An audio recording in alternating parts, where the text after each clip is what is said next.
အားလုံးပဲမင်္ဂလာပါဒီနေ့ပြောပြပေးမယ့်အကြောင်းအရာလေးကတော့ဒေါက်တာမင်းတင်မွန်ရေးသားထားတဲ့ယဉ်ကျေးလိမ်မှာယဉ်သွေးကဗျာ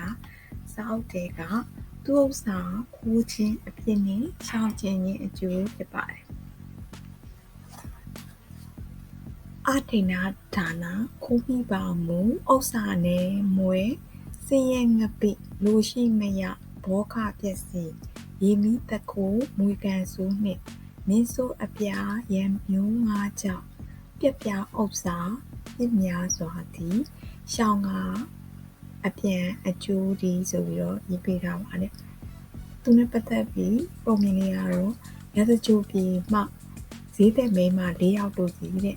မမှန်သောအလေးချိန်ဝင်တို့ဖြင့်ရောင်းချပြီးဥစ္စာရှာဖွေကြ၏အရွယ်ကောင်းတို့မှာပင်သေလွန်၍မြို့ပြင်၌ပိတ်တာဖြစ်ကြ၏မြစ်ခါနာမြို့ထဲဝင်၍အစာရှာဖွေကြ၏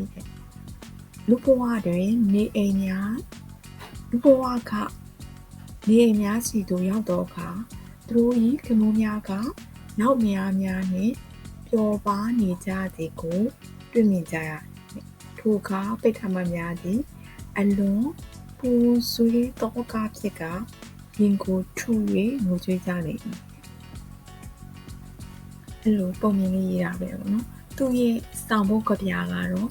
သူ့ဥစ္စာကိုတိလျက်သားနဲ့လောဘစိတ်ထားခိုးယူ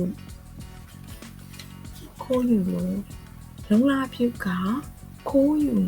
မိကဓာတိမှတ်တော့